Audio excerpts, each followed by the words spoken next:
Hi hello welcome to competitive cracker. എൻ്റെ പേര് അനുശ്രീ.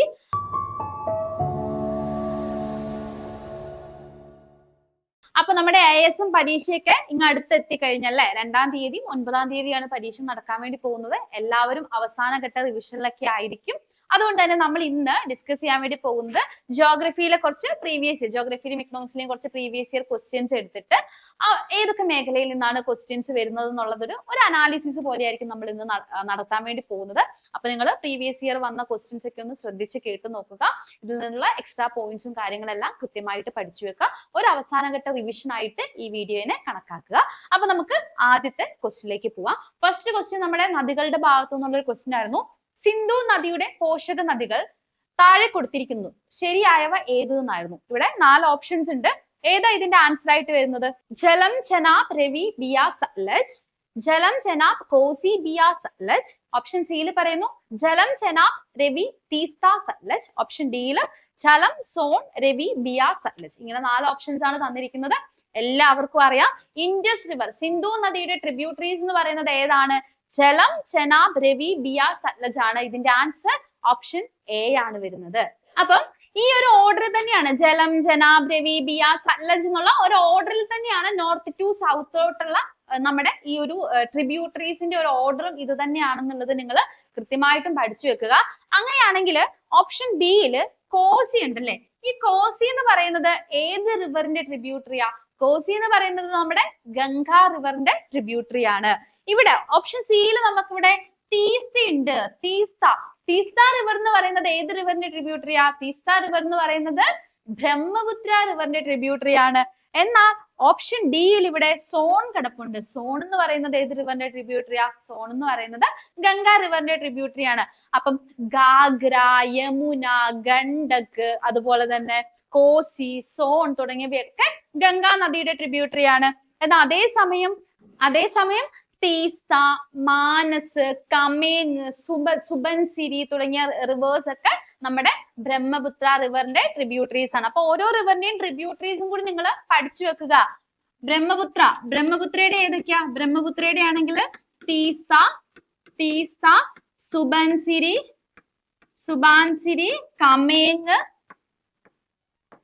കമേങ് തുടങ്ങിയവയൊക്കെ ഏതിന്റെയാണ്? ബ്രഹ്മപുത്ര റിവറിന്റെ ആണ് അല്ലെ. ബ്രഹ്മപുത്ര റിവറിന്റെ ആണ്. ഇനി ഗംഗാ റിവറിന്റെതാണെങ്കിലോ? ഗംഗാ റിവറിന്റെ ആണെങ്കിൽ ഗണ്ഡക്, കോസി, സോണ്, ഗാഗ്ര തുടങ്ങിയവയൊക്കെ, യമുന തുടങ്ങിയവയൊക്കെ ഏതാണ്? നമ്മുടെ ഗംഗാ റിവറിന്റെ ട്രിബ്യൂട്ടറീസ് ആണ്. അപ്പൊ ട്രിബ്യൂട്ടറീസ് നിങ്ങൾ എന്ത് ചെയ്യുക? ട്രിബ്യൂട്ടറീസ് നിങ്ങൾ കൃത്യമായിട്ടും പഠിച്ചു വെക്കുക. ഓരോ റിവറിന്റെതും കൃത്യമായിട്ടും നിങ്ങൾ അറിഞ്ഞിരിക്കുക. അപ്പൊ നമുക്ക് അടുത്ത ക്വസ്റ്റ്യനിലേക്ക് പോവാം. അടുത്ത ക്വസ്റ്റ്യൻ നോക്കിക്കേ. ഭൗമോപരിതലത്തിൽ ഏറ്റവും കൂടുതൽ കാണപ്പെടുന്ന ശിലകൾ ഏത് എന്നുള്ളതാണ് ക്വസ്റ്റ്യൻ. നമുക്ക് 4 ഓപ്ഷൻസ് ഉണ്ടല്ലേ. ഭൗമോപരിതലത്തിൽ ഏറ്റവും കൂടുതൽ കാണപ്പെടുന്ന ശില ഏതാ ഇതിന്റെ ആൻസർ? ഇതിന്റെ ആൻസർ ഓപ്ഷൻ ബി അവസാദ ശിലകൾ അല്ലെങ്കിൽ നമ്മുടെ സെഡിമെന്ററി റോക്സ് ആണ് ഇതിന്റെ കറക്റ്റ് ആയിട്ടുള്ള ഉത്തരം. ഇവിടെ നിങ്ങളൊരു പോയിന്റ് ശ്രദ്ധിക്കണം. നമ്മളോട് ചോദിച്ചിരിക്കുന്നത് ഭൗമോപരിതലത്തിലെയാണല്ലേ. ഭൗമോപരിതലത്തിലെയാണെങ്കിൽ അത് അവസാദ ശിലകളാണ്. ഇനി നമ്മളോട് ഭൂവൽക്കത്തിലെയാണ് ചോദിക്കുന്നതെങ്കിൽ അത് ഏത് ശിലകളാണ്? അത് ആഗ്നേയ ശിലകളാണ്. നമ്മൾ പഠിച്ചിട്ടുണ്ട് ഭൂവൽക്കം ഉണ്ടാക്കിയിരിക്കുന്നത് തന്നെ ആഗ്നേയ ശിലകൾ കൊണ്ടാണെന്ന്. അപ്പൊ ഭൂവൽക്കത്തിലാണെങ്കിൽ ആഗ്നേയ ശിലകളും ഭൗമോപരിതലത്തിൽ ഏറ്റവും കൂടുതൽ കാണപ്പെടുന്നതാണെങ്കിൽ അത് ഏതാണ്? അവസാദ ശിലകളുമാണ്. ഇത് മാത്രമല്ല, നിങ്ങൾ എന്ത് ചെയ്യണം? ഈ ഓരോ ശിലകളുടെയും എക്സാമ്പിൾസും കൂടി പഠിച്ചു വെക്കണം. കായാന്തരിത ശിലകൾ അല്ലെങ്കിൽ മെറ്റാമോർഫിക് റോക്സ് എന്ന് പറയുന്നത് 3 ഘടകങ്ങളാണ് മെറ്റാമോർഫിക് റോക്സ് ഉണ്ടാകാൻ വേണ്ടിയിട്ട് ഹെൽപ്പ് ചെയ്യുന്നത് അല്ലെങ്കിൽ ഇൻഫ്ലുവൻസ് ചെയ്യുന്നത്. ഏതൊക്കെയാ? പ്രഷർ, വോളിയം, ടെമ്പറേച്ചർ, PVT അല്ലെ. പ്രഷർ, വോളിയം, ടെമ്പറേച്ചർ, ഈ 3 ഘടകങ്ങളുടെ ഇൻഫ്ലുവൻസ് മൂലമാണ് നമുക്ക് കായാന്തരിത ശിലകൾ നിർമ്മിക്കുന്നത് അല്ലെ. ഇതിന്റെ എക്സാമ്പിൾ, കായാന്തരിത ശിലകൾക്ക് എക്സാമ്പിൾ ആണ് മാർബിൾ എന്ന് പറയുന്നത്. മാർബിൾ ഒക്കെ കായാന്തരിത ശിലകൾക്ക് എക്സാമ്പിൾ ആണ്. അടുത്തൊരു പ്രധാനപ്പെട്ട ശിലയാണ് അവസാദ ശിലകൾ അല്ലെ. പാറകളും ശിലകളൊക്കെ പൊടിഞ്ഞുണ്ടാകുന്ന ശിലകൾ അല്ലെ. അപ്പൊ ഈ അവസാദ ശിലകൾ അല്ലെങ്കിൽ സെഡിമെന്ററി ശിലകൾ എന്ന് പറയുന്നതിന് എക്സാമ്പിൾ ഏതാ? നമ്മുടെ ചുണ്ണാമ്പ് കല്ലൊക്കെ അവസാദ ശിലകൾക്ക് എക്സാമ്പിൾ ആണ്. അവസാദ ശിലകളിൽ സോയിൽ, അതായത് നമ്മുടെ ഫോസിൽ കാണപ്പെടുന്ന ഒരേ ഒരു ശില ഏതാ? ഫോസിൽ കാണപ്പെടുന്ന ഒരേ ഒരു ശില എന്ന് പറയുന്നത് അവസാദ ശിലയാണ്. അടുത്തൊരു പ്രധാനപ്പെട്ട ശിലയാണ് ആഗ്നേയ ശിലകൾ എന്ന് പറയുന്നത്. ആഗ്നേയ ശിലകൾ ഏതാണ്?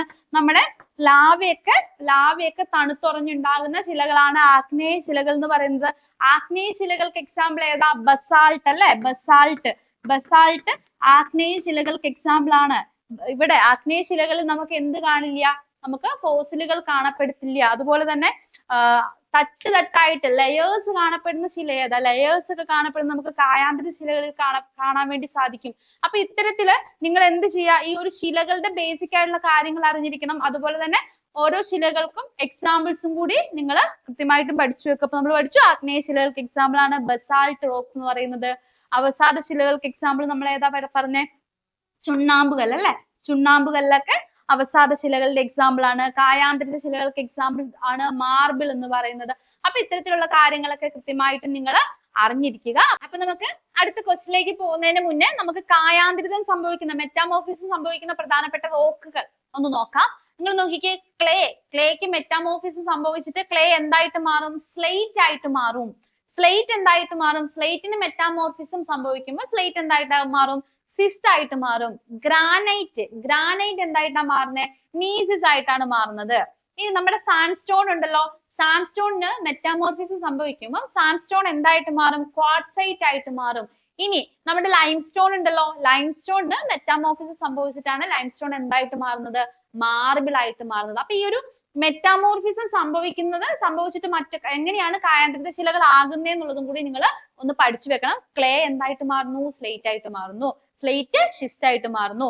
ഗ്രാനൈറ്റ് നീസിസ് ആയിട്ട് മാറുന്നു. സാൻഡ്സ്റ്റോണ് ക്വാർട്സൈറ്റ് ആയിട്ട് മാറുന്നു. ലൈംസ്റ്റോണ് മാർബിൾ ആയിട്ട് മാറുന്നു. ഇത് നിങ്ങളൊന്ന് കൃത്യമായിട്ട് പഠിച്ചു വെക്കണം. നമുക്ക് മാച്ച് ദ ഫോളോവിംഗിലൊക്കെ ഇതുപോലുള്ള കാര്യങ്ങളൊക്കെ പ്രതീക്ഷിക്കാവുന്നതാണ്. അടുത്ത ക്വസ്റ്റിലേക്ക് പോവാം. മാച്ച് ദ ഫോളോയിങ് ക്വസ്റ്റ്യൻ ആണ്. ചേരുംപടി ചേർക്കാനുള്ള ഒരു ക്വസ്റ്റ്യൻ ആയിരുന്നു. നമ്മുടെ പ്രധാനപ്പെട്ട വിളകളുമായി ബന്ധപ്പെട്ടിട്ടുള്ള ഒരു ക്വസ്റ്റ്യൻ ആയിരുന്നു. അഗ്രികൾച്ചറിന്റെ ഭാഗത്ത് നിന്ന് വന്നതാണ്. നമുക്ക് ഇതിനെ ഒന്ന് മാച്ച് ദ ഫോളോയിങ് ചെയ്തു നോക്കാം. First one, universal fibre. Universal fibre എന്ന് പറയുന്നത് പരുത്തിയാണ്, എല്ലാവർക്കും അറിയാം. അപ്പൊ 1B ആണ്. 1B വരുന്ന ഓപ്ഷൻ ഏതൊക്കെയാണ്? 1B ഇല്ലാത്ത ഓപ്ഷൻസ് നമുക്ക് ഡിലീറ്റ് ആക്കി കളയാം. സോ ഓപ്ഷൻ ബിയിലും ഇല്ല, ഓപ്ഷൻ ഡിയിലും 1B അല്ല വരുന്നത്. അപ്പൊ നമുക്ക് അത് രണ്ടും എന്ത് ചെയ്യാം? ഡിലീറ്റ് ആക്കി കളയാം. അടുത്തത് സെയ്ദ് സീസൺ എന്ന് പറയുമ്പോൾ പഴങ്ങളും പച്ചക്കറികളും വിളയുന്ന സീസൺ ആണെന്ന് നമ്മൾ കൃത്യമായിട്ട് പഠിച്ചു വെച്ചിട്ടുണ്ട് അല്ലെ? അപ്പൊ സെയ്ദിനോട് യോജിക്കുന്നത് ഏതാണ്? 2C ആണ്. അപ്പൊ 2C ഉള്ള ഓപ്ഷൻ ഏതാ? 2C ഉള്ള രണ്ട് ഓപ്ഷനിലും നമുക്ക് എയിലും 2C ഉണ്ട്, ബിയിലും 2C ഉണ്ട്. അപ്പൊ നമുക്ക് അവിടെ എന്ത് ചെയ്യാൻ പറ്റില്ല? എലിമിനേറ്റ് ചെയ്യാൻ വേണ്ടി പറ്റില്ല. അടുത്തത് റാബി ക്രോപ്പ് ആണ്.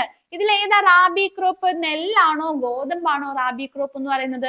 നമ്മുടെ റാബി ക്രോപ്പ് എന്ന് പറയുന്നത് ഗോതമ്പാണ് അല്ലെ? ഓക്കെ. അടുത്തത് ഒറൈസ സറ്റൈവ. ഒറൈസ സറ്റൈവ എന്ന് പറയുന്നത് നെല്ലിന്റെ ശാസ്ത്രീയ നാമമാണ്. അപ്പൊ 4A വരുന്ന ഓപ്ഷൻ ഏതാണ്? 4A വരുന്ന ഓപ്ഷൻ എന്ന് പറയുന്നത് ഓപ്ഷൻ എ ആണ്. അപ്പൊ നമുക്ക് ഈ രീതിയിലാണ് ഇത് മാച്ച് ദ ഫോളോവിംഗ് ആയിട്ട് വന്നിട്ടുള്ളത്. യൂണിവേഴ്സൽ ഫൈബർ പരുത്തി, സെയ്ദ് പഴം, റാബി ഗോതമ്പ് ആൻഡ് ഒറൈസ സറ്റൈവ എന്ന് പറയുന്നത് നെല്ലിന്റെ ശാസ്ത്രീയ നാമമാണ്. അപ്പം പ്രധാനപ്പെട്ട അഗ്രികൾച്ചർ ക്രോപ്സ് എന്ന ഭാഗത്തു നിന്നും നിങ്ങൾ സീസൺസ് പഠിക്കണം. നമുക്ക് 3 അഗ്രികൾച്ചറൽ സീസൺസ് ആണല്ലേ ഉള്ളത്. ഏതൊക്കെയാണ്? Kharif, rabi and zaid. Okay. Kharif season എന്ന് പറയുന്നത് മൺസൂൺ കാലഘട്ടത്തിൽ വരുന്നതാണ്. ജൂൺ തൊട്ട് സെപ്റ്റംബർ വരെയുള്ള ആ ഒരു സെപ്റ്റംബർ ഒക്ടോബർ വരെയുള്ള കാലഘട്ടത്തിൽ വരുന്നതാണ് ഖാരിഫ് സീസൺ എന്ന് പറയുന്നത് അല്ലെ? റാബി സീസൺ എന്ന് പറയുന്നത് ശീത കാലഘട്ടത്തിലാണ്, വിന്റർ സീസണിലാണ് റാബി സീസൺ വരുന്നത്. സെയ്ദ് എന്ന് പറയുന്നത് ഇവർക്കിടയിൽ വരുന്ന ഒരു കാർഷിക കാലമാണ് അല്ലെ? കാർഷിക സീസൺ ആണ്. ഇനി ഓരോ ഖാരിഫിലെ ആണെങ്കിലും റാബിയിലെ ആണെങ്കിലും സെയ്ദിലെ ആണെങ്കിലും വിളകൾ ഏതൊക്കെയാണെന്ന് നിങ്ങൾ കൃത്യമായിട്ട് പഠിച്ചു വെക്കണം. അത് പഠിക്കാൻ നമ്മളൊരു കോഡൊക്കെ ക്ലാസ്സിൽ പറഞ്ഞിട്ടുണ്ടായിരുന്നു. എന്താണ് ഖാരിഫ് പഠിക്കാനുള്ള കോഡ് എന്തായിരുന്നു? ഖാരിഫ് സീസണിലെ പ്രധാനപ്പെട്ട ക്രോപ്പുകളെ പഠിക്കാനുള്ള കോഡ് എന്തായിരുന്നു? നിങ്ങൾക്ക് ഓർമ്മയുണ്ടോ? പനിച്ച എനിക്ക് ചോറും ബജിയും മതി അല്ലെ? പനിച്ച എനിക്ക് ചോറും ബജിയും മതി എന്നുള്ളതായിരുന്നു നമ്മൾ ഖാരിഫ് സീസൺ പഠിക്കാൻ വേണ്ടി പഠിച്ച കോഡ് അല്ലെ? നമുക്കറിയാം ഖാരിഫ് എന്ന് പറയുന്നത് മൺസൂൺ കാലഘട്ടത്തിൽ എടുക്കുന്നതാണ്. മൺസൂൺ ടൈമിലാണ് നമുക്ക് പനി വരുന്നത് അല്ലെ? അപ്പൊ പനിച്ച എനിക്ക് ചോറും ബജിയും മതി. പാന്ന് വെച്ചാൽ എന്താ?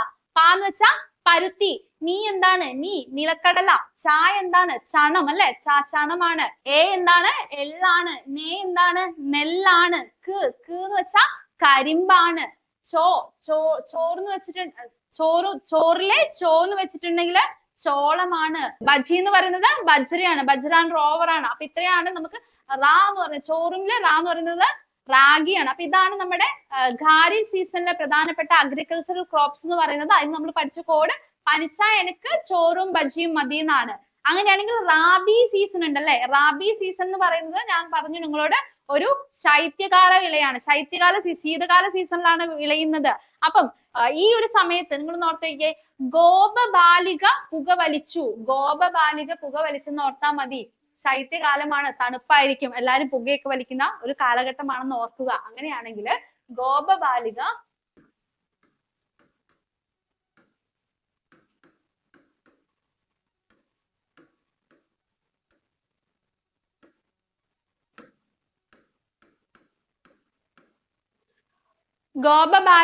പുകവലിച്ചു. ഗോ എന്ന് വെച്ചാ ഗോതമ്പ്, പാന്ന് വെച്ചാ പയർ അല്ലെ. ബാ എന്ന് വെച്ചിട്ടുണ്ടെങ്കിൽ ബാർലി, ലീ എന്ന് വെച്ചിട്ടുണ്ടെങ്കിൽ ലിൻസീഡ്, കാന്ന് വെച്ചാല് കടുക്, പുക എന്ന് വെച്ചാൽ പുകയില. അപ്പൊ ഇതാണ് ഗോപബാലിക പുകവലിച്ചു എന്നുള്ളതാണ് നമ്മൾ റാബി സീസൺ പഠിക്കുമ്പോൾ നമുക്ക് ഈസി ആയിട്ട് ഓർത്തിരിക്കാൻ വേണ്ടിയിട്ടുള്ള കോഡ്. അപ്പൊ നമ്മൾ ഖാരിഫ് സീസണിന്റെയും അതുപോലെ തന്നെ റാബി സീസണിന്റെയും പ്രധാനപ്പെട്ട ക്രോപ്സ് പഠിച്ചു കഴിഞ്ഞു. സെയ്ദ് സീസൺ ആണെങ്കിൽ അവിടെ വളരുന്നത് കൂടുതലും ഏതാണ്, പഴങ്ങളും പച്ചക്കറികളുമാണ്. അതിൽ തന്നെ തണ്ണിമത്തനൊക്കെ കൂടുതൽ വളരുന്നത് സെയ്ദിലാണ്, സെയ്ദ് സീസണിലാണെന്ന് നിങ്ങൾ കൃത്യമായിട്ടും അറിഞ്ഞിരിക്കുക. അപ്പൊ ഇനിയിപ്പോ അഗ്രികൾച്ചറൽ സീസൺസിന്റെ ക്വസ്റ്റ്യനിൽ നിന്നൊക്കെ ഇതുപോലെ ക്രോപ്പിന്റെ ഭാഗത്തു നിന്നൊക്കെ ക്വസ്റ്റ്യൻ വന്നാൽ നിങ്ങൾക്ക് കൃത്യമായിട്ട് ആൻസർ ചെയ്യാൻ പറ്റണം. എല്ലാവരും കൃത്യമായിട്ട് ആ ഒരു ഭാഗമൊക്കെ ഒന്ന് പഠിച്ചിട്ട് പോകുക. നമുക്ക് അടുത്ത ക്വസ്റ്റ്യൻ നോക്കാം. അടുത്ത ക്വസ്റ്റ്യൻ നോക്കിക്കേ. മഞ്ഞു തിന്നുന്നവൻ എന്ന അപരനാമത്തിൽ അറിയപ്പെടുന്ന പ്രാദേശികവാദം ഏത് എന്നുള്ളതായിരുന്നു ക്വസ്റ്റ്യൻ. നമുക്ക് 4 ഓപ്ഷൻസ് ഉണ്ട്. ഹർമാട്ടൻ, ചിറോക്കോ, മിസ്ട്രൽ, ഫോൺ. ഇത് ഒരു PSCയുടെ ഒരു പ്രീവിയസ് ഇയർ ക്വസ്റ്റ്യൻ ആണ്.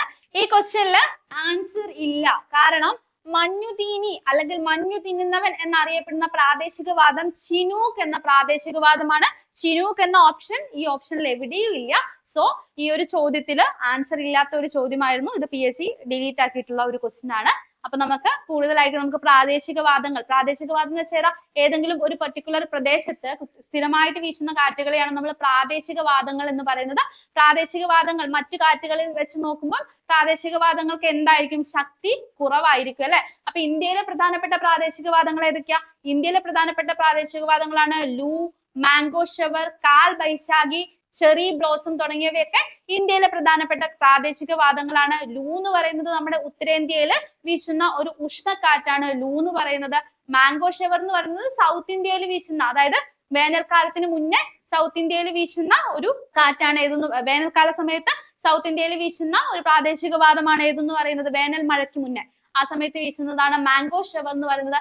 ഈ മാംഗോ ഷവർ എന്ന കാറ്റാണ് മാങ്ങ പഴുക്കുന്നതിനും വീഴുന്നതിനും കാരണമാകുന്ന കാറ്റാണ് മാംഗോ ഷവർ എന്ന് പറയുന്നത്. കേരളം, കർണാടക, തമിഴ്നാട് ഭാഗങ്ങളിലൊക്കെ കൃത്യമായിട്ട് ഈ കാറ്റ് വീശുന്നു. അടുത്ത പ്രധാനപ്പെട്ട കാറ്റാണ് കാൽ ബൈശാഖി എന്ന് പറയുന്നത്.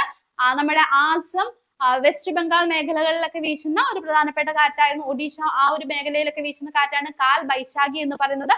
മറ്റൊരു പ്രധാനപ്പെട്ട പ്രാദേശികവാദമാണ് നമ്മുടെ ചെറി ബ്ലോസം. ചെറി ബ്ലോസം എന്ന് പറയുന്നത് കർണാടക മേഖലയിലൊക്കെ നന്നായിട്ട്, കർണാടക കേരളം മേഖലയിലൊക്കെ വീശുന്ന ഒരു പ്രധാനപ്പെട്ട കാറ്റാണ് ചെറി ബ്ലോസം എന്ന് പറയുന്നത്. നമ്മുടെ കാപ്പി പൂക്കുന്നതിനും പഴുക്കുന്നതിനും പാകമാകുന്നതിന് ഹെൽപ്പ് ചെയ്യുന്ന ഒരു പ്രാദേശിക ഭാഗമാണ് ഏതെന്ന് പറയുന്നത്, ചെറി ബ്ലോസം എന്ന് പറയുന്നത്. ഇത് ഇന്ത്യയിലെ പ്രധാനപ്പെട്ട പ്രാദേശികവാദങ്ങളാണ്. ഇതുപോലെ തന്നെ ലോകത്ത് വിവിധ പ്രാദേശികവാദങ്ങളുണ്ട്. ആ പ്രാദേശികവാദങ്ങളെല്ലാം നിങ്ങൾ ഒന്ന് കൃത്യമായിട്ട് അറിഞ്ഞിരിക്കേണ്ടതായിട്ടുണ്ട്. അതിലൊന്നാണ് ചിനൂക്ക് എന്ന് പറയുന്നത്. ചിനൂക്ക് എന്ന വാക്കിന്റെ അർത്ഥം മഞ്ഞു തീനി എന്നാണ്. ഈ ചിനൂക്ക് എന്ന കാറ്റ് വീശുന്നത് എവിടെയാണെന്നറിയോ? ചിനൂക്ക് എന്ന പ്രാദേശിക വാദം വീശുന്നത് വടക്കേ അമേരിക്കയിലെ റോക്കി പർവ്വതനിരകളിലാണ്. കൃത്യമായിട്ട് പഠിച്ചു വെക്കുക. ചിനൂക്ക് എന്നത് ഏതാണ്, ഒരു ഉഷ്ണ കാറ്റാണെന്നും കൂടി നിങ്ങൾ അറിഞ്ഞിരിക്കുക. അപ്പം ഈ ഒരു കാറ്റിന്റെ ഒരു അർത്ഥം അല്ലെങ്കിൽ ചിനൂക്ക് എന്ന വാക്കിന്റെ അർത്ഥം മഞ്ഞു തീനി എന്നാണ്. അപ്പൊ ഇതാണ് നമ്മളോട് മുന്നേ ചോദിച്ച ക്വസ്റ്റ്യൻ അല്ലെ, ചിനൂക്ക്. ഇനി ചിനൂക്ക് പോലെ തന്നെ പ്രധാനപ്പെട്ട മറ്റൊരു പ്രാദേശികവാദമാണ് ഫോൻ എന്ന് പറയുന്നത്. ഈ ഫോൻ എന്ന പ്രാദേശികവാദം വീശുന്നത് യൂറോപ്പിലെ ആൽപ്സ് പർവ്വതനിരകളിലാണ് അല്ലെ. ആൽപ്സ് യൂറോപ്പിലാണ് ഈ ഒരു ഫോൻ എന്ന ഇത് വീശുന്നത്. ഇത് എന്തിനു ഹെൽപ്പ് ചെയ്യുന്നു? മുന്തിരിക്കുലകൾ പാകമാകാൻ സഹായിക്കുന്ന പ്രാദേശികവാദം ഏത് എന്നൊരു ക്വസ്റ്റ്യൻ വന്നാൽ അത് ഏത് പ്രാദേശികവാദമാണ്? അത് നമ്മുടെ ഫോൺ ആണെന്ന് നിങ്ങൾ കൃത്യമായിട്ട് പഠിച്ചു വെക്കുക. അത് മാത്രമല്ല യൂറോപ്പിലെ ചിനൂക്ക് എന്നറിയപ്പെടുന്നതും ഏതാണ്? യൂറോപ്പിലെ ചിനൂക്ക് എന്നറിയപ്പെടുന്നതും ഈ ഒരു ഫോൺ എന്ന പ്രാദേശികവാദമാണ്. ഇതുപോലെ തന്നെ മറ്റൊരു പ്രധാനപ്പെട്ട പ്രാദേശികവാദമാണ് ഹർമാറ്റൻ എന്ന് പറയുന്നത്. ഹർമാറ്റൻ എന്ന പ്രാദേശികവാദം വീശുന്നത് ആഫ്രിക്കയിലെ സഹാറ മരുഭൂമിയിൽ നിന്നല്ലേ, സഹാറ മരുഭൂമിയിൽ നിന്നും പടിഞ്ഞാറൻ ആഫ്രിക്കയിലേക്ക് വീശുന്ന ഒരു പ്രാദേശികവാദമാണ് ഹർമാറ്റൻ എന്ന് പറയുന്നത്. ഈ ഹർമാറ്റൻ എന്ന പ്രാദേശികവാദമാണ് ഡോക്ടർ വിൻഡ് എന്നറിയപ്പെടുന്നത് കേട്ടോ. ഡോക്ടർ എന്നറിയപ്പെടുന്ന പ്രാദേശികവാദം കൂടിയാണ് നമ്മുടെ ഹർമാറ്റൻ എന്ന് പറയുന്നത്. അടുത്തൊരു പ്രധാനപ്പെട്ട പ്രാദേശികവാദമാണ് മിസ്ട്രാൽ എന്ന് പറയുന്നത്. മിസ്ട്രാൽ വീശുന്നത് ആൽപ്സ് പർവ്വതനിരയിൽ നിന്നും റോൺ താഴ്വരയിലൂടെ മെഡിറ്ററേനിയൻ കടലിലേക്ക് വീശുന്ന ശീതക്കാറ്റാണ്. അപ്പൊ മിസ്ട്രാൽ എന്ന് പറയുന്നത് എന്താണ്? ഒരു ശീതകാറ്റാണെന്ന് നിങ്ങൾ അറിഞ്ഞിരിക്കുക. ഓക്കെ, ഈ ഒരു ശീതകാറ്റാണ് അല്ലെങ്കിൽ ഈ മിസ്ട്രാൽ എന്നുള്ള ഈ ഒരു പ്രാദേശികവാദമാണ് നമ്മുടെ സ്പെയിനിന്റെ തെക്ക് കിഴക്ക് ഭാഗങ്ങളിൽ അനുഭവപ്പെടുന്ന ഒരു പ്രധാനപ്പെട്ട കാറ്റ് എന്ന് പറയുന്നത്. അപ്പം ഇത്തരം കാര്യങ്ങളൊക്കെ നിങ്ങൾ പ്രധാനമായിട്ടും ഈ കാറ്റ് വീശുന്നത് എവിടെയാണ്, ഇതിന്റെ ഒരു ദൂഷണക്കാറ്റാണോ ശീതക്കാറ്റാണോ അങ്ങനെയുള്ള കാര്യങ്ങൾ, അതുപോലെ ഈ കാറ്റുകൾക്ക് മറ്റെന്തെങ്കിലും പേരുകളുണ്ടോ, അതുപോലുള്ള കാര്യങ്ങളൊക്കെയാണ് നിങ്ങൾ ഈ ഒരു മേഖലയിൽ നിന്നും അറിഞ്ഞിരിക്കേണ്ടത്. ലൂ എന്താണെന്ന് നമ്മൾ ഡിസ്കസ് ചെയ്ത് കഴിഞ്ഞു. ഇന്ത്യയിൽ വീശുന്ന ഒരു പ്രാദേശികവാദമായിരുന്നു ലൂ എന്ന് പറയുന്നത്. നമുക്ക് അടുത്ത ക്വസ്റ്റിലേക്ക് പോവാം. അടുത്ത ക്വസ്റ്റ്യൻ നോക്കിയേ, അഗ്നിപർവ്വതങ്ങളിലൂടെ ബഹിർഗമിക്കുന്ന ശിലാദ്രവ്യത്തിന്റെ പ്രഭവ മണ്ഡലം ഏത് എന്നുള്ളതായിരുന്നു ക്വസ്റ്റ്യൻ. ഇതിന്റെ ആൻസർ എന്താ? ഇതിന്റെ ആൻസർ ഓപ്ഷൻ സി അസ്തനോസ്ഫിയർ ആണ്. ഇതെല്ലാവർക്കും അറിയുന്ന ഒരു ക്വസ്റ്റ്യൻ അല്ലെ, ഈസി ആയിട്ടുള്ള ഒരു ക്വസ്റ്റ്യൻ ആയിരുന്നു. അഗ്നിപർവ്വതങ്ങളിലൂടെ ബഹിർഗമിക്കുന്ന ശിലാദ്രവ്യത്തിന്റെ പ്രഭവ മണ്ഡലം അല്ലെ, നമ്മുടെ ഈ ഒരു ലാവ അതൊക്കെ കൂടുതലും ഉള്ളത്, അതിന്റെ ഒരു പ്രഭവ മണ്ഡലം എന്ന് പറയുന്നത് അസ്തനോസ്ഫിയറിലാണ്. ഭൂമിയുടെ ഘടന പഠിക്കുമ്പോൾ, ഭൂമിയുടെ ഉള്ളറയെ പറ്റി പഠിക്കുമ്പോൾ നമ്മൾ ഓരോ മണ്ഡലങ്ങളും കൃത്യമായിട്ട് പഠിച്ചു വെക്കേണ്ടതായിട്ടുണ്ട്. ഭൂമിയുടെ ഏറ്റവും പുറമേ കാണുന്നത് അല്ലെ, ഏറ്റവും പുറമേ കാണുന്നത് ഭൂവൽക്കമാണ്. ഭൂവൽക്കം രണ്ട് രീതിയിലാണുള്ളത് അല്ലെ, ഭൂവൽക്കം രണ്ട് രീതിയിലാണുള്ളത്.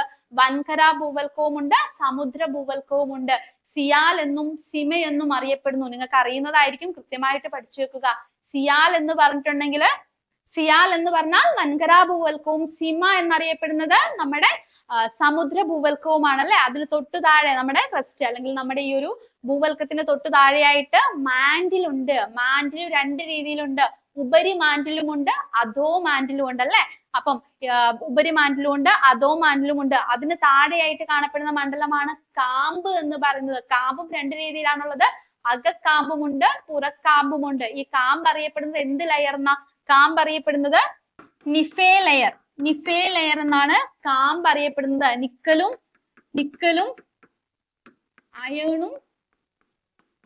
നിക്കലും അയണും കൂടുതൽ കാണപ്പെടുന്നതുകൊണ്ടാണ് അത് നിഫേ ലെയർ എന്നറിയപ്പെടുന്നത് അല്ലെ. അപ്പൊ ഇത്തരത്തിലുള്ള കാര്യങ്ങൾ നിങ്ങൾ പഠിച്ചു വെക്കുക. അതുപോലെ തന്നെ നമുക്ക് പഠിക്കണം, ഇവർക്കിടയിലുള്ള ഓരോ വിച്ഛിന്നതകൾ നിങ്ങൾ പഠിച്ചു വെക്കണം. അപ്പൊ ആദ്യത്തെ വിച്ഛിന്നത എന്ന് പറയുന്നത് കൊണോഡ് വിച്ഛിന്നതയാണ്. കൊണോഡ് വിച്ഛിന്നത എന്ന് പറയുന്നത് നമ്മുടെ അപ്പർ ക്രസ്റ്റിനും ലോവർ ക്രസ്റ്റിനും, അതായത് സിയാലിനും സിമയ്ക്കും ഇടയിലുള്ളതാണ്. അതായത് വൻകര ഭൂവൽക്കത്തിനും സമുദ്ര ഭൂവൽക്കത്തിനും ഇടയിലുള്ളതാണ് ഏതെന്ന് പറയുന്നത് നമ്മുടെ കൊണോഡ് വിച്ഛിന്നത എന്ന് പറയുന്നത്. ഇനി അവിടെ നിന്നും നമ്മൾക്ക് അടുത്തത് വരേണ്ടത് മാൻഡിലേക്കാണ്. ക്രസ്റ്റ് കഴിഞ്ഞ് മാൻഡിലേക്കാണ് വരുന്നത്. അപ്പൊ നമ്മള് ക്രസ്റ്റിനും മാൻഡിലിനും ഇടയിൽ വരുന്ന വിച്ഛിന്നതയാണ് മോഹോ വിച്ഛിന്നത എന്ന് പറയുന്നത്. ഇനി മാൻഡിൽ രണ്ട് രീതിയിലുണ്ടെന്ന് നമ്മൾ പഠിച്ചല്ലേ. അപ്പർ മാൻഡിലും ഉണ്ട്, ലോവർ മാൻഡിലും ഉണ്ട്, അധോ മാൻഡിലും ഉണ്ട്, കീഴ് മാൻഡിലും ഉണ്ട്. ഈ രണ്ട് മാൻഡിലുകൾക്കിടയിൽ വരുന്നതാണ് നമ്മുടെ റെപ്പിറ്റി ഡിസ്കണ്ടിന്യൂറ്റി എന്ന് പറയുന്നത്, അല്ലെങ്കിൽ റെപ്പിറ്റി വിച്ഛിന്നത എന്ന് പറയുന്നത്. ഇനി മറ്റൊരു പ്രധാനപ്പെട്ട വിച്ഛിന്നതയാണ് ഗുട്ടൻസ്ബർഗ് വിച്ഛിന്നത എന്ന് പറയുന്നത്. ഗുട്ടൻസ്ബർഗ് വിച്ഛിന്നത എന്ന് പറയുന്നത് നമ്മുടെ കീഴ് മാൻഡിലും അതുപോലെ തന്നെ പുറക്കാമ്പിനും ഇടയിലുള്ളതാണ് ഏതെന്ന് പറയുന്നത് ഗുട്ടൻസ്ബർഗ് വിച്ഛിന്നത എന്ന് പറയുന്നത്. ഇനി അവസാനത്തെ വിച്ഛിന്നതയാണ് ലേഹ്മാൻ വിച്ഛിന്നത. ലേഹ്മാൻ വിച്ഛിന്നത എന്ന് പറയുന്നത് നമ്മുടെ പുറക്കാമ്പിനും അകക്കാമ്പിനും ഇടയിൽ സ്ഥിതി ചെയ്യുന്നതാണ് ലേഹ്മാൻ വിച്ഛിന്നത എന്ന് പറയുന്നത്. അപ്പൊ ഭൂമിയുടെ ഉള്ളറയുമായി ബന്ധപ്പെട്ടിട്ടുള്ള പ്രധാനപ്പെട്ട കാര്യങ്ങളൊക്കെ നിങ്ങൾ മനസ്സിലാക്കി വെക്കുക. അസ്തനോസ്ഫിയർ, ലിത്തോസ്ഫിയർ തുടങ്ങിയ കാര്യങ്ങളൊക്കെ കൃത്യമായിട്ടും അറിഞ്ഞിരിക്കുക. അതുപോലെ തന്നെ ഈ ഒരു വിച്ഛിന്നതകൾ, ഈ വിച്ഛിന്നതകൾക്കിടയിൽ വരുന്നത് ഏതൊക്കെയാണെന്നുള്ളതും കൃത്യമായിട്ട് നിങ്ങൾ പഠിച്ചു വെക്കുക. നമുക്ക് അടുത്ത ക്വസ്റ്റ്യനിലേക്ക് പോവാം. അടുത്ത ക്വസ്റ്റ്യൻ നോക്കിക്കേ, കൃഷിയുമായി ബന്ധപ്പെട്ടിട്ടുള്ള ഒരു ക്വസ്റ്റ്യൻ ആണ്. ജുമ്മിങ് കൃഷിരീതി ചെയ്തു വരുന്ന മോൻപ, മിഷ്മി, നാഗ, ഗിരിവർഗ വിഭാഗം കണ്ടുവരുന്ന ഹിമാലയൻ ഭാഗം ഏത് എന്നുള്ളതായിരുന്നു വളരെ ഈസി ആയിട്ടുള്ള ക്വസ്റ്റ്യൻ ആണ്. കാരണം മിഷ്മി നാഗയൊക്കെ കാണുന്നത് ഇന്ത്യയുടെ ഈസ്റ്റേൺ സൈഡിലാണെന്ന് എല്ലാവർക്കും അറിയാലോ. ഇന്ത്യയുടെ ഈസ്റ്റേൺ സൈഡിൽ ഈ ഓപ്ഷൻ നോക്കിയിട്ടുണ്ടെങ്കിൽ ഇന്ത്യയുടെ ഈസ്റ്റേൺ സൈഡിൽ കിടക്കുന്ന ഒരു ഒറ്റ ഓപ്ഷനേ ഉള്ളൂ. അത് ഏതാണ്? അരുണാചൽ ഹിമാലയമാണ്. സോ ഇതിന്റെ ആൻസർ ഏതാണ്? അരുണാചൽ ഹിമാലയമാണ്. അപ്പം ഇവിടെയാണ് നമുക്ക് ജുമ്മിങ് കൃഷി രീതിയൊക്കെ കാണാൻ വേണ്ടി സാധിക്കുന്നത്. അപ്പൊ മോൻപ, മിഷ്മി, നാഗ തുടങ്ങിയ വർഗങ്ങളൊക്കെ ഉള്ളത് എവിടെയാണ്? അരുണാചൽ ഹിമാലയത്തിലാണെന്ന് നിങ്ങൾ കൃത്യമായിട്ടും അറിഞ്ഞിരിക്കുക. നമുക്ക് അടുത്ത ക്വസ്റ്റ്യൻ നോക്കാം. ഇന്ത്യയുടെ ധാതു കലവറ എന്നറിയപ്പെടുന്ന സംസ്ഥാനം ഏത് എന്നുള്ളതായിരുന്നു ക്വസ്റ്റ്യൻ. വളരെ ഈസി ആയിട്ടുള്ള ക്വസ്റ്റ്യൻ ആയിരുന്നു. നമുക്ക് ഒന്നും പ്രത്യേകിച്ചൊന്നും പറയാനില്ല. എല്ലാവർക്കും ഇതിന്റെ ആൻസർ കിട്ടിയിട്ടുണ്ടാവും. ഇതിന്റെ ആൻസർ എന്താണ്? ഇതിന്റെ ആൻസർ ജാർഖണ്ഡ് ആണ്. അപ്പൊ ഇതുപോലെ ഓരോ സ്റ്റേറ്റുകളും ആ സ്റ്റേറ്റിന്റെ പ്രധാനപ്പെട്ട എന്തെന്ന് അറിയപ്പെടുന്നു തുടങ്ങിയ കാര്യങ്ങളൊക്കെ നിങ്ങളൊന്ന് പഠിച്ചു വെക്കണം. അപ്പൊ ഇന്ത്യയുടെ ധാതു കലവറ, ഇത് റിപ്പീറ്റഡ് ആയിട്ട് ഒരുപാട് തവണ ചോദിച്ചിട്ടുള്ള ക്വസ്റ്റ്യൻ ആണ്. ഇന്ത്യയുടെ ധാതു കലവറ എന്നറിയപ്പെടുന്നത് ജാർഖണ്ഡ് ആണ്. അടുത്തൊരു ക്വസ്റ്റ്യൻ നോക്കിക്കേ. ഉത്തര മഹാസമതലത്തിൽ കാണുന്ന മണ്ണിനം ഏത് എന്നുള്ളതായിരുന്നു ക്വസ്റ്റ്യൻ. ഇത് നമ്മൾ ഒരുപാട് തവണ ഡിസ്കസ് ചെയ്തിട്ടുള്ള ഒരു കാര്യമാണ്. ഇതിന്റെ ആൻസർ എക്കൽ മണ്ണാണ് അല്ലെ? ഇതിന്റെ ആൻസർ എക്കൽ മണ്ണാണ്. നമ്മൾ ഇന്ത്യയുടെ ഭൂസവിശേഷതകൾ പഠിക്കുമ്പോൾ നമ്മൾ പഠിച്ചിട്ടുണ്ടായിരുന്നു, മുകളില് ഹിമാലയാസ് ഉണ്ട് അല്ലെ? നമ്മുടെ നോർത്തേൺ മൗണ്ടെയിൻ സിസ്റ്റം ഉണ്ട്. ഈ മുകളിൽ നിന്ന് നമുക്ക് എപ്പോഴും അറിയാം നദികൾ ഉത്ഭവിക്കുന്നത് ഏതെങ്കിലും വലിയ പർവ്വതങ്ങളുടെ മുകളിൽ നിന്നായിരിക്കും.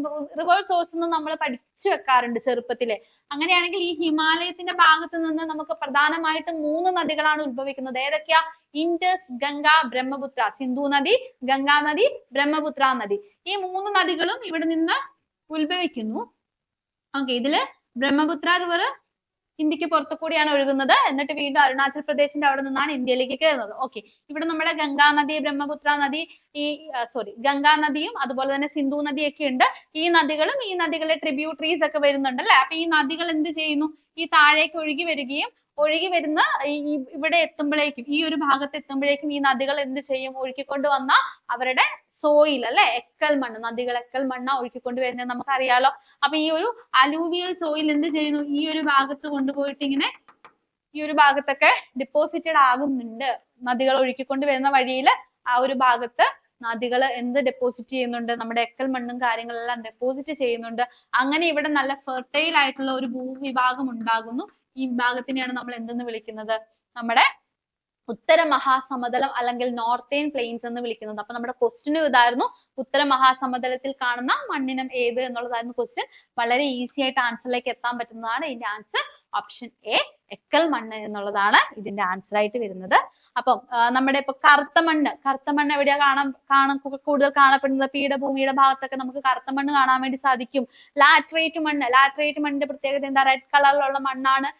കേരളത്തിൽ ഏറ്റവും കൂടുതൽ കാണപ്പെടുന്ന മണ്ണിനം എന്ന് പറയുന്നത് ലാറ്ററൈറ്റ് സോയിലാണ്. കറുത്ത മണ്ണാണ് നമ്മുടെ പരുത്തി കൃഷിക്കൊക്കെ കൂടുതൽ അനുയോജ്യമായ മണ്ണിനെന്ന് പറയുന്നത്. അപ്പൊ അങ്ങനെയുള്ള കാര്യങ്ങൾ, അത് മാത്രമല്ല വിണ്ട് കീറുന്ന മണ്ണിനം എന്ന് പറയുന്നതും കറുത്ത മണ്ണാണ്. അപ്പൊ അങ്ങനെയുള്ള കാര്യങ്ങളൊക്കെ നിങ്ങൾ കൃത്യമായിട്ടും പഠിച്ചു വെക്കുക. മണ്ണിനങ്ങളെ പറ്റിയിട്ട് അറിഞ്ഞിരിക്കുക. അടുത്തൊരു പ്രധാനപ്പെട്ട ചോദ്യത്തിലേക്ക് പോകാം. നോക്കിക്കേ, പടിഞ്ഞാറൻ തീരസമതലവുമായി ബന്ധപ്പെട്ട ശരിയായ പ്രസ്താവന ഏത് എന്നുള്ളതായിരുന്നു ക്വസ്റ്റ്യൻ. ഓപ്ഷൻ എയിൽ ഫസ്റ്റ് സ്റ്റേറ്റ്മെന്റിൽ പറയുന്നു താരതമ്യേന വീതി കുറവ്. സെക്കൻഡ് സ്റ്റേറ്റ്മെന്റിൽ ബംഗാൾ ഉൾക്കടലിനും പൂർവ്വഘട്ടത്തിനും ഇടയിൽ സ്ഥിതി ചെയ്യുന്നു. Third statement Rann of Kutch മുതൽ കന്യാകുമാരി വരെ നീളുന്നു. ഫോർത്ത് സ്റ്റേറ്റ്മെന്റ് വീതി താരതമ്യേന കൂടുതൽ. ഇങ്ങനെ 4 ഓപ്ഷൻസ് ആണ് നമുക്കുള്ളത്. ഇതില് നമ്മളോട് ചോദിച്ചിരിക്കുന്നത് ശരിയായ പ്രസ്താവനയാണ്. ഇതില് ഫസ്റ്റ് സ്റ്റേറ്റ്മെന്റ് കറക്റ്റ് ആണ്. അതായത് നമുക്ക് പടിഞ്ഞാറൻ തീരസമതലവുമായി കമ്പയർ ചെയ്യുമ്പോൾ താരതമ്യേന വീതി കുറവാണ് അല്ലെ? വീതി കുറവാണ്. ഇനി ഈ പടിഞ്ഞാറൻ തീരസമതലം എന്ന് പറയുന്നത് ബംഗാൾ ഉൾക്കടലിനും പൂർവ്വഘട്ടത്തിനും ഇടയിൽ സ്ഥിതി ചെയ്യുന്നു എന്നാണ് കൊടുത്തിരിക്കുന്നത്. ശരിക്കും പടിഞ്ഞാറൻ തീരസമതലം സ്ഥിതി ചെയ്യുന്നത് ബംഗാൾ ഉൾക്കടലിനും പൂർവ്വഘട്ടത്തിനും ഇടയിലാണോ?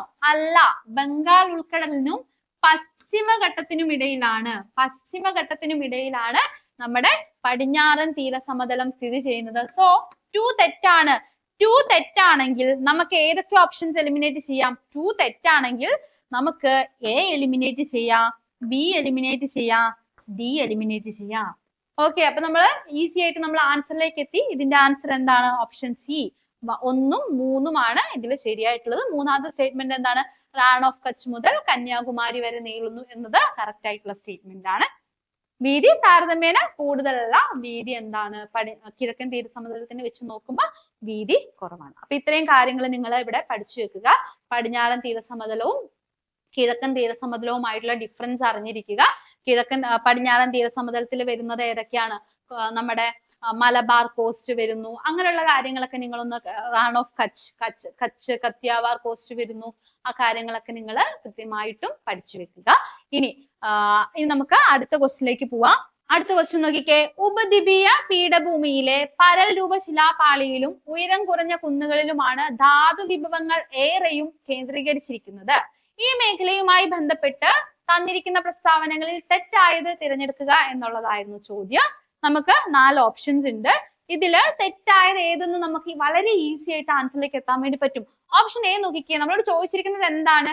നമ്മുടെ ഉപദ്വീപീയ പീഠഭൂമിനെ പറ്റിയിട്ടാണ് ചോദിച്ചിരിക്കുന്നത്. പീഠഭൂമി, ഇന്ത്യയിലെ പീഠഭൂമി എല്ലാവർക്കും അറിയാലോ.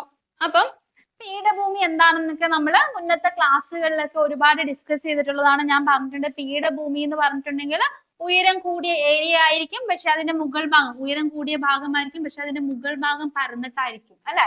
ഇനി പർവ്വതം എന്ന് പറയുന്നത് ഉയരം കൂടിയ ഭാഗമായിരിക്കും, പക്ഷെ അതിന്റെ മുകൾ ഭാഗം എങ്ങനെയായിരിക്കും? ഇങ്ങനെ കൂർത്തിട്ടായിരിക്കും. അതാണ് പീഠഭൂമിയും മൗണ്ടെയിനും പർവ്വതനിരകളും തമ്മിലുള്ള വ്യത്യാസം. ഇനി ഇന്ത്യയില് നമ്മുടെ ഈ ഒരു ഭാഗത്തായിട്ട് ഇങ്ങനെ ഒരു ഇൻവേർട്ടഡ് ട്രയാങ്കിൾ, ഒരു ത്രികോണം തിരിച്ചിട്ട രീതിയിൽ കിടക്കുന്ന ഈ ഭാഗമാണ് എന്തെന്ന് പറയുന്നത്? ഇന്ത്യയുടെ പീഠഭൂമി എന്ന് പറയുന്നത്, അല്ലെ? ഓക്കെ. അപ്പൊ ഇവിടെ ഫസ്റ്റത്തെ ചോദിച്ചേക്കുന്നത്, ഫസ്റ്റത്തെ സ്റ്റേറ്റ്മെന്റിൽ എന്താ പറയുന്നത്? ഛോട്ടാ നാഗ്പൂർ പ്രദേശം ഇന്ത്യയിലെ ഏറ്റവും സമ്പന്നമായ ധാതു വിഭവ കലവറയാണ്. ശരിയായിട്ടുള്ള സ്റ്റേറ്റ്മെന്റ് ആണ്. നമ്മൾ ഛോട്ടാ നാഗ്പൂർ ഒക്കെ ഇവിടെ പഠിച്ചിട്ടുണ്ടല്ലേ. അടുത്തത് ഓപ്ഷൻ ബിയിൽ എന്താ പറയുന്നത്? ധാരാളം ലോഹ അലോഹ ധാതുക്കളാൽ സമൃദ്ധമാണ് ഇവിടം. അതെ, കറക്റ്റ് ആയിട്ടുള്ള സ്റ്റേറ്റ്മെന്റ് ആണ്.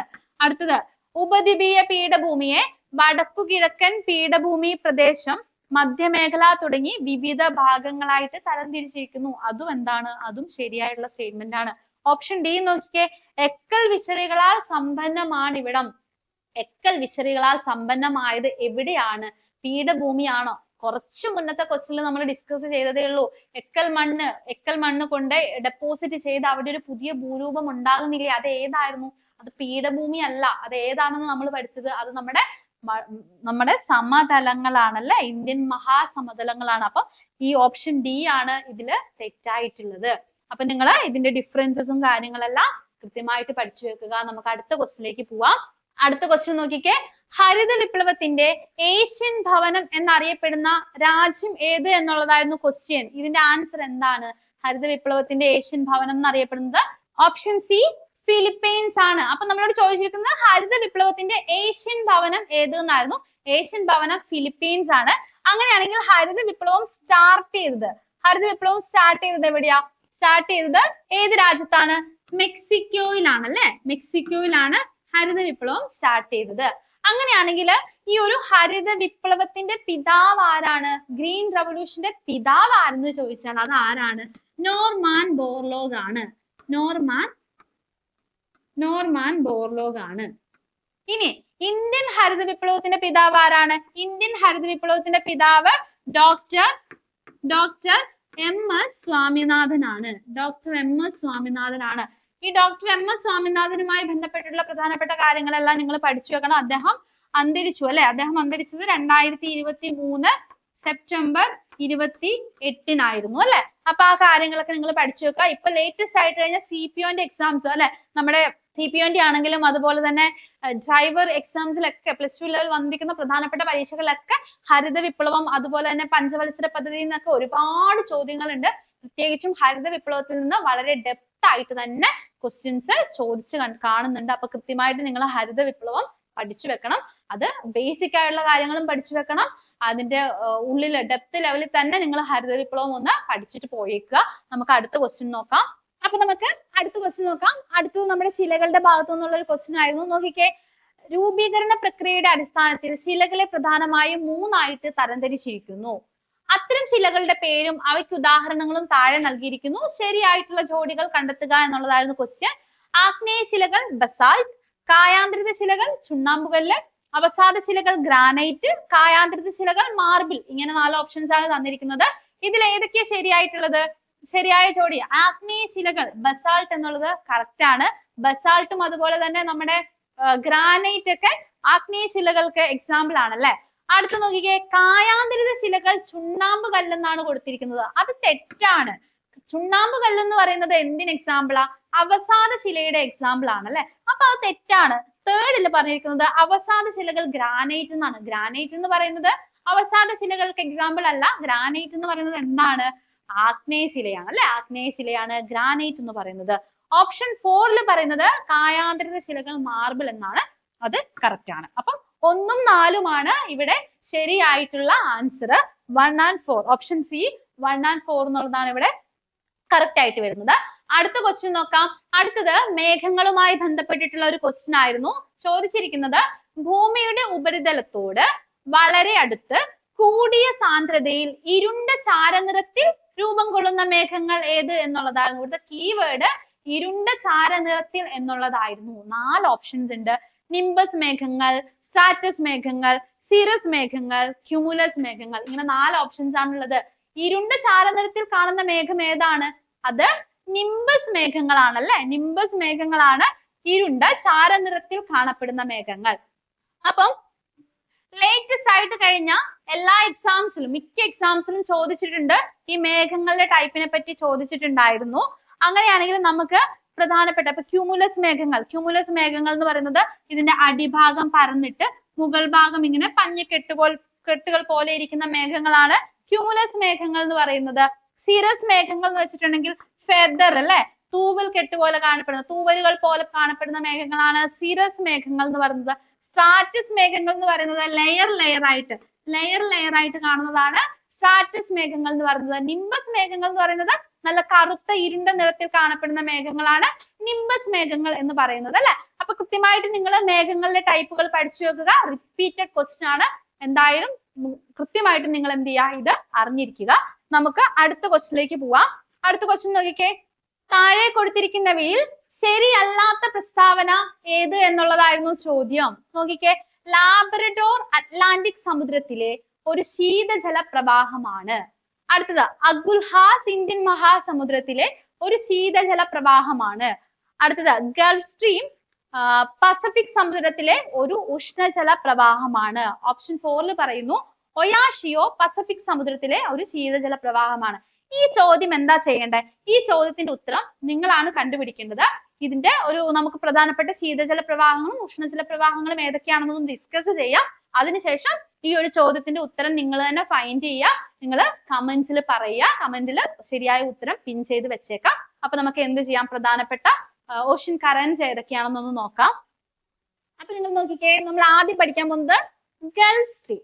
ഗൾഫ് സ്ട്രീം എന്ന് പറയുന്നത് എവിടെയാന്ന് നോക്കിക്കേ. ഗൾഫ് സ്ട്രീം ഇതാണ് ഗൾഫ് സ്ട്രീം എന്ന് പറയുന്നത്. എവിടെയാ കിടക്കുന്നത്? നമ്മുടെ അറ്റ്ലാന്റിക് സമുദ്രത്തിൽ കാണപ്പെടുന്ന ഒരു ഈ റെഡ് കളറിൽ കാണുന്നതെല്ലാം എന്ത് പ്രവാഹങ്ങളാ? ഉഷ്ണജല പ്രവാഹങ്ങളാണ്. വാം ഓഷ്യൻ കറന്റ്സ് ആണ്. അപ്പം ഗൾഫ് സ്ട്രീം കാണുന്നത് അറ്റ്ലാന്റിക് സമുദ്രത്തിലാണ്. അതൊരു ഉഷ്ണജല പ്രവാഹമാണ്. ഇനി ഇവിടെ തന്നെ നമുക്ക് വേറൊരു ജലപ്രവാഹം കാണാം. നമ്മുടെ ശീതജല പ്രവാഹം കനേരി പ്രവാഹം കാണുന്നതും അറ്റ്ലാന്റിക് സമുദ്രത്തിൽ തന്നെയാണ്. ഇനി ഇവിടെ നമുക്ക് മറ്റൊരു ജലപ്രവാഹം കാണാം. അതാണ് ലാബ്രഡോർ എന്ന് പറയുന്നത്. ലാബ്രഡോറും ഇവിടെ തന്നെയാണ്. ലാബ്രഡോറും അറ്റ്ലാന്റിക് സമുദ്രത്തിൽ തന്നെ കാണുന്ന ഒരു ശീതജല പ്രവാഹമാണ്. ഇനി ഇവിടെ നമുക്ക് വേറൊന്ന് കാണാം അല്ലെ, നോർത്ത് അറ്റ്ലാന്റിക് ഡ്രിഫ്റ്റ് നമുക്ക് ഇവിടെ കാണാം. അതും ഇവിടെ തന്നെയാണ്, അറ്റ്ലാന്റിക് സമുദ്രത്തിൽ തന്നെയാണ്, ഉഷ്ണജല പ്രവാഹമാണ്. ഇനി നമുക്ക് നമ്മുടെ പസഫിക് ഓഷ്യനിൽ കാണപ്പെടുന്ന പ്രധാനപ്പെട്ട ഒരു ശീതജല പ്രവാഹമാണ് ഏതെന്ന് പറയുന്നത് പെറൂവിയൻ കറന്റ്, പെറു എന്ന് പറയുന്നത്. അതുപോലെ തന്നെ ഇവിടെ നമ്മുടെ കാലിഫോർണിയൻ കറന്റ് ഉണ്ട് അല്ലെ. കാലിഫോർണിയൻ കറന്റും നമുക്ക് ഇവിടെ കാണാൻ വേണ്ടി സാധിക്കും. പസഫിക് ഓഷ്യനിൽ കാണാൻ വേണ്ടിയിട്ട് സാധിക്കും. ഇനി പസഫിക് ഓഷ്യനിൽ ഇപ്പുറത്തെ സ്ഥലത്തോട്ടേക്ക് പോവുകയാണെങ്കിൽ ഇവിടെ എന്തുണ്ട്? ഗുറേഷ്യോ ഉണ്ട്. ഗുറേഷ്യോ എന്ന് പറയുന്നത് ഒരു ഉഷ്ണജല പ്രവാഹമാണ് പസഫിക് ഓഷ്യനിൽ തന്നെ. ഇവിടെ തന്നെ എന്തുണ്ട്? ഒയാഷിയോ എന്ന് പറഞ്ഞിട്ടുള്ള ഒരു ശീതജല പ്രവാഹവും നിങ്ങൾക്ക് അവിടെ കാണാൻ വേണ്ടി സാധിക്കും. ഇനി നമുക്ക് ഇവിടെ തന്നെ അറ്റ്ലാന്റിക് സമുദ്രത്തിന്റെ ഇവിടെ തന്നെ നിങ്ങൾക്ക് ബെങ്ക്വേല കറന്റ് കാണാൻ വേണ്ടി സാധിക്കും. ബെങ്ക്വേല എന്ന് പറയുന്നത് എന്താണ്? ഒരു ശീതജല പ്രവാഹമാണ്. ഇവിടെ തൊട്ടിപ്പുറത്തായിട്ട് ബ്രസീലിയൻ കറന്റ് കാണാൻ വേണ്ടി സാധിക്കും. ബ്രസീലിയൻ പ്രവാഹം എന്ന് പറയുന്നത് എന്താണ്? ഒരു ഉഷ്ണജല പ്രവാഹമാണ്. ഇനി ഇന്ത്യൻ ഓഷ്യനിൽ നമുക്ക് കാണാൻ വേണ്ടി സാധിക്കുന്നതാണ് നമ്മുടെ ഈ മഡഗാസ്കറിന്റെ ഒക്കെ ഈ ഒരു ഭാഗത്തായിട്ട് നിങ്ങൾക്ക് ഒരു ഉഷ്ണജല പ്രവാഹമായിട്ടുള്ള അഗുൽഹാസ് കാണാൻ വേണ്ടി സാധിക്കും. അപ്പം അഗുൽഹാസ് എന്ന് പറയുന്നത് എന്താണ്? ഒരു ഉഷ്ണജല പ്രവാഹമാണ്. അപ്പൊ നമ്മൾ കാലിഫോർണിയൻ കറന്റ്, പെറൂവിയൻ, അതുപോലെ തന്നെ Benguela current, Gulf stream, Canary, Labrador, North Atlantic drift, അതുപോലെ തന്നെ നമ്മുടെ അഗുൽഹാസ്, പിന്നെ ഒയാഷിയോ, കുറേഷ്യോ തുടങ്ങിയ കറന്റുകളെല്ലാം നമ്മൾ ഡിസ്കസ് ചെയ്ത് കഴിഞ്ഞു. ഈ ഒരു ഡിസ്കഷൻ വെച്ചുകൊണ്ട് നിങ്ങൾ എന്ത് ചെയ്യണം? നിങ്ങൾ ഈ ഒരു ചോദ്യത്തിന് ഉത്തരം കണ്ടുപിടിച്ചിട്ട് എല്ലാവരും കമന്റിൽ പറയുക. അപ്പൊ നമ്മൾ പ്രധാനപ്പെട്ട ജോഗ്രഫിയിലെ ഏറ്റവും പ്രധാനപ്പെട്ട ക്വസ്റ്റ്യൻസ് ആണ് നമ്മൾ ഇന്നത്തെ ക്ലാസ്സിൽ ഡിസ്കസ് ചെയ്തത്. ഈ ക്വസ്റ്റ്യൻസ് ഒക്കെ നിങ്ങൾക്ക് ഹെൽപ്ഫുൾ ആയിട്ടുണ്ടാവും എന്ന് കരുതുന്നു. ഈ ചോദ്യങ്ങളുമായി ബന്ധപ്പെട്ടിട്ടുള്ള റിലേറ്റഡ് ഫാക്ട്സ് ഒക്കെ കൃത്യമായിട്ട് ഒന്നും കൂടി നിങ്ങളൊന്ന് റിവൈസ് ചെയ്തിട്ട് പോവുക, കൃത്യമായിട്ടും അറിഞ്ഞിരിക്കുക. അപ്പൊ എല്ലാവരും നന്നായിട്ട് റിവിഷൻ ഒക്കെ ചെയ്തിട്ട് നല്ല രീതിയിൽ എക്സാം പോയിട്ട് അറ്റൻഡ് ചെയ്യുക. എല്ലാവർക്കും ഓൾ ദ ബെസ്റ്റ്. അപ്പൊ ഇതുപോലുള്ള യൂസ്ഫുൾ വീഡിയോസുമായിട്ട് വീണ്ടും കാണാം. Thank you.